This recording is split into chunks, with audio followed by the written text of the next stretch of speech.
जी, इसको ना different school of thought से देखा जाता है, पॉजिटिव भी, नेगेटिव भी, pessimist, optimistic point of view से भी, और रियलिस्ट और कंस्ट्रक्टिव पॉइंट ऑफ व्यू से भी इसको देखा जाता है। तो इशू को लाजमी अंडरस्टैंड किया करें, वो भी बहुत ज़रूरी है। तो नेक्स्ट अगर मैं थोड़ा सा आगे चलूँ तो same is a case other theoretical perspective criticism and look at this one. Her cheese information book की बहुत ज़बरदस्त प्रेजेंटेशन भी, कलर कम्बिनेशन भी, और फिर उसके अंदर दी गई इंफॉर्मेशन में भी बहुत आला क्वालिटी की दी गई। सेम इज़ अ केस बेटा ये भी देखें, चैप्टर्स के एंड में की टर्म्स, सजेस्टेड रीडिंग्स और सजेस्टेड वीडियोस भी देखिए, उन्होंने छोटे छोटे क्लिप्स दिए होंगे, और साथ में ये quizzes, course mat, e book, case studies, ये चीज़ें हैं। तो बेटा मेरे ख्याल से एक बुक पढ़ने से ही आपकी international relation, current affair, Pakistan affair और बहुत सारे इंटरनेशनल लेवल के इश्यूज़, इवन इंग्लिश एसे के साथ मामलात, जो इंग्लिश ऐसे के टॉपिक्स आते हैं वो भी बहुत सारे इसमें कवर हो जाते हैं। देखिए डायग्रामेटिक प्रेजेंटेशन जो आपके सब्जेक्ट के अंदर भी रेलिवेंट होती हैं, और आप उसको प्रेजेंट लाजमी करें, क्योंकि क्वेश्चन का आंसर देते वक्त हम अपने क्वेश्चन को जितना ज़्यादा डिफ्रेंशिएट करेंगे, एक क्वेश्चन को दूसरे क्वेश्चन से या एक पेपर को दूसरे पेपर से, उतने ही ज़्यादा हमारे मार्क्स लेने के चांसेस बढ़ जाते हैं। ये देखिए सेम इज़ द केस अब चैप्टर 4 पे ये उनकी जो वर्ल्ड वार 2 के बाद की पिक्चर्स ड्रा की गई, वर्ल्ड वार 1, वर्ल्ड वार 2 के बारे में। ये देखें, ये वर्ल्ड के कन्फ्लिक्ट का उसने चार्ट दिया गया। अब ये सारी की सारी बेटा ये इन्फॉर्मेशन फैक्चुअल बेस है, करेक्ट है, अथेंटिक है, कोई पायरेसी इसमें नहीं है, और दूसरा मार्क्स देने वाली ये बुक है। आपकी फंडामेंटल्स बहुत ज़बरदस्त ये बुक बना देती है, और इसको आपने थॉरली लेके चलना है, और इसी को 2-3 महीने अगर आप पढ़ लें तो मेरा नहीं ख्याल कि आपके इंटरनेशनल रिलेशन का कोई टॉपिक, कोई इशू कवर नहीं होगा। This is a overall overview of this book, look at this one. ये थोड़ा सा लास्ट में कंक्लूजन की तरफ मैं जाता हूँ, ठीक है।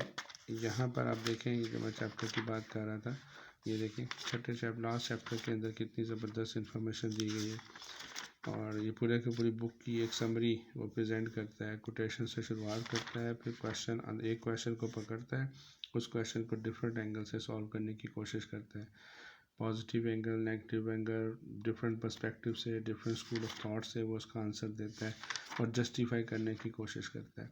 तो सीएसएस के अंदर भी बेटा यही चीज़ होती है कि आपका पॉजिटिव और नेगेटिव दोनों एस्पेक्ट्स का पता होना चाहिए, और फिर आप जो है न्यूट्रल ओपिनियन दे के अपनी इंफॉर्मेशन को क्लोज़ कर दें। ये ग्लॉसरी दी हुई है, बहुत ज़बरदस्त चैप्टर वाइज इंफॉर्मेशन उसने दी हुई है। सो दैट्स ऑल बेटा फ्रॉम माय साइड। मैं इसके बाद आपको थोड़ा सा हिलाल मैगज़ीन का भी ओवरव्यू दूंगा। अगर आपने इंटरनेशनल रिलेशन का जो सेकंड अगर एस्पेक्ट कहीं से देखना है कि आपकी फाउंडेशन कहाँ से बने, तो सेकंड मेरी तरफ से है कि आप हिलाल मैगज़ीन को पढ़ें। उसका भी मैं एक पुराना मेरे पास मैगज़ीन पड़ा है, मैं आपको थोड़ा सा वो भी दिखाता हूँ, just give me a few minutes. जी बेटा, उसके बाद सेकंड जो सोर्स इंटरनेशनल रिलेशन को पढ़ने का वो ये है हिलाल मैगज़ीन। जिस तरह वो बुक का कोई सब्सिट्यूट नहीं है जो मैंने आपको पहले अभी बताया, इसी तरह इस मैगज़ीन का भी कोई सब्सिट्यूट मार्केट में नहीं है। सो आपने अपने सब्जेक्ट की फाउंडेशन बनानी है, चाहे आप की फाउंडेशन ऑलरेडी आप उस सब्जेक्ट के मास्टर्स हैं, एमफिल हैं या ग्रेजुएट है या नहीं है, या आप मेडिकल साइंस के स्टूडेंट्स हैं, इंजीनियरिंग पढ़ी है, बिजनेस स्टडीज़ पढ़ी है, तो आपने अपनी फाउंडेशन इन बुक से बनाए खुदारा। अगर आप इन बुक से नहीं बनाएंगे तो आप 10 साल भी पढ़ते रहे तो आपका सीएसएस नहीं होगा। ये मैं अपने 15-16 साल के लाइफ एक्सपीरियंस से आपको बताता हूँ।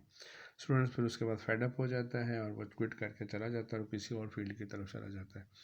बेसिक उसकी रीज़न यही होती है कि उसको बुक्स तो मिल जाती हैं मार्केट में, लेकिन इस तरह की बुक नहीं मिलती है, ना ही उनको रेलेवेंट ट्रैक कहीं से मिलता है।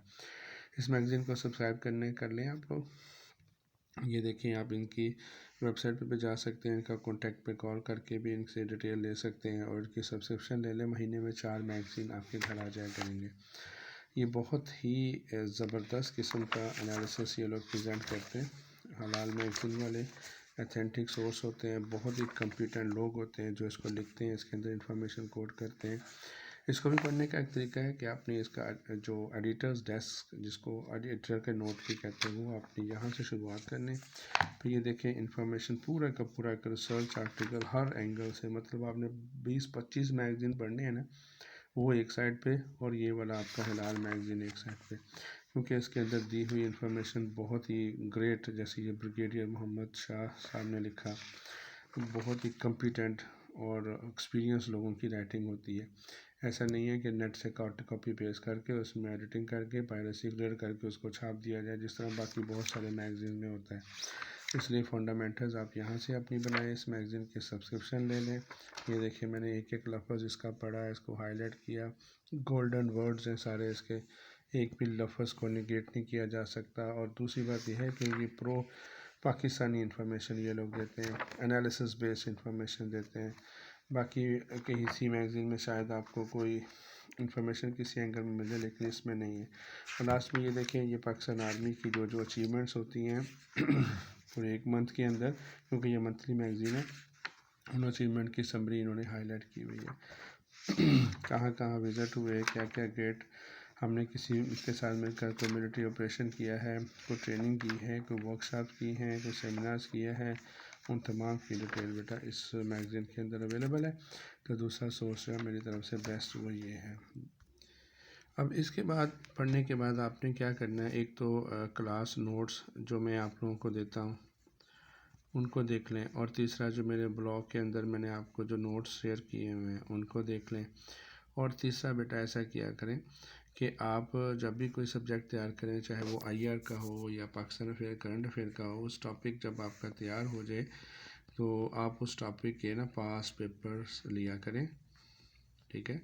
और उस पास पेपर्स को लेके आप उनके क्वेश्चंस के जो रेलेवेंट क्वेश्चंस है, जो टॉपिक आपने किया होगा, उस क्वेश्चन की ना आउटलाइन फॉर्म में आंसर लिया करें और वो मुझे चेक करवा दिया करें। सो मैं अल्हम्दुलिल्लाह बच्चे जानते हैं कि मैं आंसर चेक करता हूँ और फिर मैं उसके ऊपर कमेंट्स भी देता हूँ।